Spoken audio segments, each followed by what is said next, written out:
नमस्कार साथियों, हम देख रहे हैं कि जब से भारत में यूनिफॉर्म सिविल कोड की चर्चा बुलंद हुई है, तभी से देश के तथाकथित बुद्धिजीवी हो या विपक्ष हो, वो निरंतर एक कोशिश में लगे हुए हैं कि किसी भी प्रकार देश के मुसलमानों को, देश की माइनॉरिटी को ये यकीन दिला दे कि अगर मोदी सरकार भारत में यूनिफॉर्म सिविल कोड को कानून बनाकर लागू कर देती है तो मुसलमान के बेसिक राइट्स खत्म हो जाएंगे।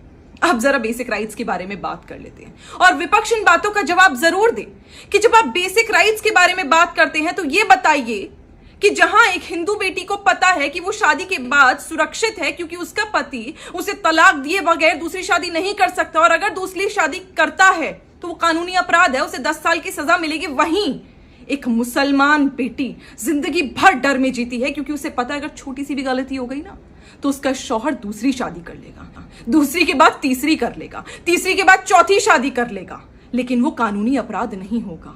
बेसिक राइट्स के बारे में चर्चा करिए। अब बताइए, दूसरा सवाल मेरा ये है, जहां एक हिंदू बेटी की लीगल शादी की उम्र 18 वर्ष है, वहीं एक मुसलमान बच्ची को 15 साल में आप शादी के बंधन में बांध सकते हैं, यानी आप उसकी शिक्षा नहीं कराएंगे, उसे शादी में बांध देंगे। वो आप लीगल मानते हैं, मुस्लिम पर्सनल लॉ उसे लीगल मानता है। ये कहां का इंसाफ है?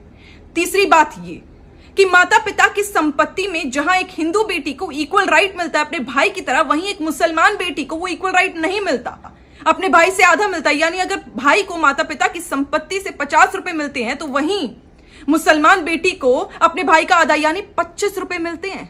ये तो बेसिक राइट्स यहां खत्म हो रहे हैं ना।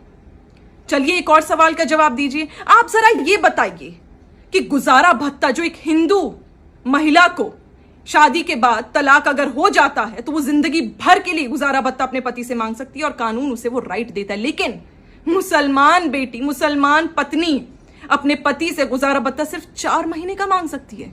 वो जिंदगी भर अपना और अपने बच्चों का पेट कैसे पालेंगे, ये जरा विपक्ष बताए।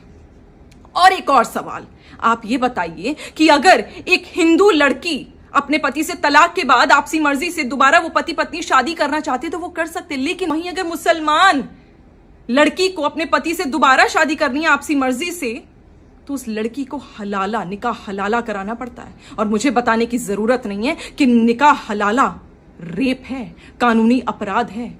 इन बेसिक राइट्स से मुसलमान लड़कियों को, मुसलमान महिलाओं को वंचित रखा है कांग्रेस पार्टी ने। आज सवाल यह है कि जब मोदी सरकार महिला सशक्तिकरण कर रही है, महिलाओं को आगे बढ़ा रही है, मुसलमानों को उनके हक दिला रही है, तो विपक्ष को यूसीसी पे रोना क्यों आ रहा है? जवाब दीजिए।